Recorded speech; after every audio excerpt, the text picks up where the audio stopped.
आवाज news true voice. నమస్కారం Awaaz news కి స్వాగతం। సేవా కార్యక్రమాల ద్వారా దేశవ్యాప్తంగా గుర్తింపు పొందిన బీజేపీ నాయకుడు, నేషనల్ ఫిలిం సెన్సార్ బోర్డు సభ్యుడు, ఆర్యవైశ్య మహాసభ రాష్ట్ర కార్యదర్శి డాక్టర్ మొగుళ్లపల్లి ఉపేందర్ గుప్తా విశేషమైన గౌరవాలను సొంతం చేసుకున్నారు। మొగుళ్లపల్లి యువసేన ఆధ్వర్యంలో చేపట్టిన సేవా కార్యక్రమాలకు పలు జాతీయ అంతర్జాతీయ సంస్థలు డాక్టరేట్ ప్రదానం చేయగా గిన్నీస్ వరల్డ్ రికార్డులో కూడా స్థానం దక్కింది। గిన్నీస్ బుక్ వారు కూడా ప్రశంసలు కురిపించారు। తమ సేవా కార్యక్రమాల గురించి ఆవాజ్ న్యూస్తో పంచుకున్నారు।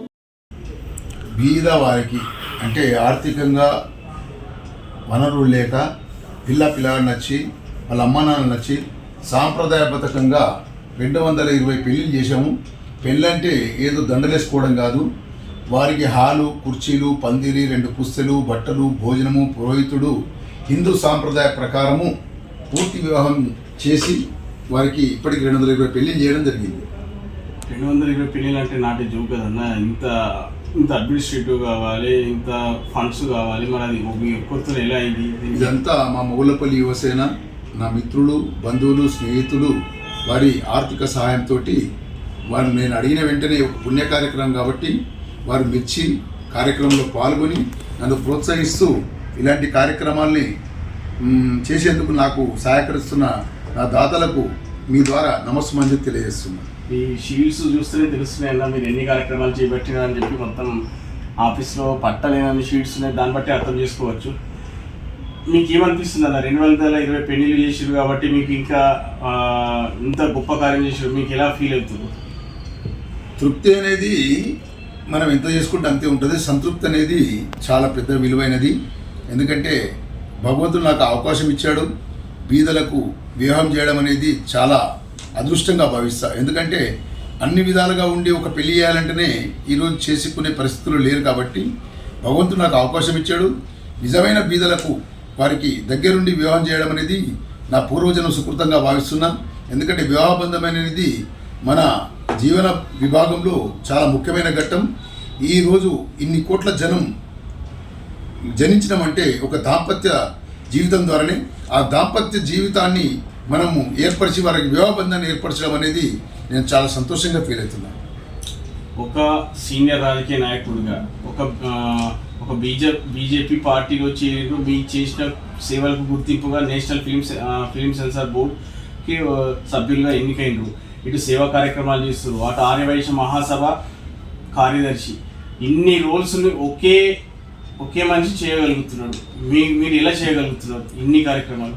స్వార్థం లేకుండా నిస్వార్థంతో మనకు చేసిన కార్యక్రమాలు గుర్తించి భారత ప్రభుత్వం గత 2 సంవత్సరాల కింద సెంట్రల్ సెన్సార్ బోర్డు మెంబర్గా ఇచ్చారు, మరియు 2 సంవత్సరాలు పొడిగించి నన్ను ప్రోత్సహించారు। ఎందుకంటే సేవ చేసేది స్వార్థం లేకుండా చేస్తే మనని ప్రభుత్వాలు కానీ, పెద్దలు కానీ, దాతలు కానీ గుర్తించి ఆశీర్వదిస్తారు। ఈ సేవ అనేది ఒక స్వార్థం లేకుండా చేసే పని। ఈ వివాహాలే కాకుండా సామూహిక శ్రీమంతాలు, Guinness book of world record, మరియు గోశాల, అనాథ శరణాలయము, సంవత్సరానికి 60 మంది బీద విద్యార్థులను ఆర్థిక సహాయం చేసి చదివించడం జరుగుతుంది। మరి అదేవిధంగా ప్రతి సంవత్సరం 41 రోజు నిత్య అన్నదానం 2000 మందికి 41 రోజు 15 సంవత్సరాల నుంచి నిర్విఘ్నంగా చేయడం జరుగుతుంది। ఇదంతా నా దాతల సహకారంతో భగవంతుడి కృపతోటే చేస్తున్నానని చెప్పి నేను చెప్తున్నాను। యువతకు ఇచ్చే సందేశం ఏందన్నా? మీరు కష్టపడాలి మరియు ఉన్నతమైన శిఖరాలు ఆరోధించాలి, భారతదేశానికి, మీ కుటుంబానికి, మీ గ్రామానికి మంచి పేరు ప్రఖ్యాతులు తేవాలి। స్వార్థం లేకుండా నిస్వార్థంతో పనిచేసినట్టయితే అన్ని విధాల మనకు అందరి ఆశీస్సులు ఉంటాయి। మీరు కష్టపడండి ఏ పని కాదు, కష్టే పని, కృషితో నాస్తి దుర్భిక్షం, కృషి లేనిది ఫలితం ఉండదు।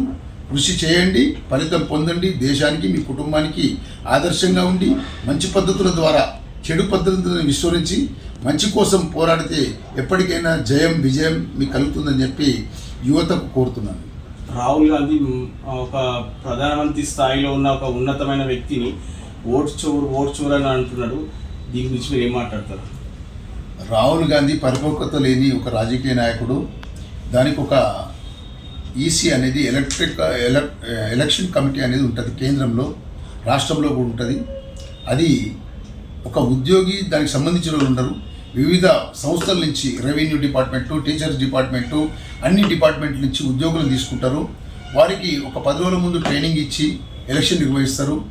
ఇక కొన్ని జాగాలో జరుగుతుండొచ్చు, నేను కాదంటలేను, కానీ ఇది పూర్తిగా ఎన్నికలు క్రమంగా జరగలేదు అనేది మాత్రం అవాస్తవము. ఈ పరిపక్వత లేని రాహుల్ గాంధీ వ్యాఖ్యలను స్వీకరించేది కాదు. ఎందుకంటే ఓడిపోయిన ఎట్లా దాని మీద ఆరోపణలు చేస్తారు కాబట్టి ఈసీ కూడా వివరణ ఇచ్చింది. సక్రమంగా జరిగాయి ఎలక్షన్లు అనేటివి, సక్రమంగా జరుగుతాయని చెప్పి ఈసీ ఇచ్చింది.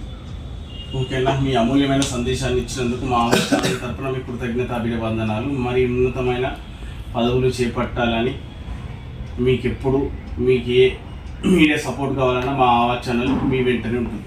ఇట్లు మీ మొగలపల్లి ఉపేంద్ర గుప్తా.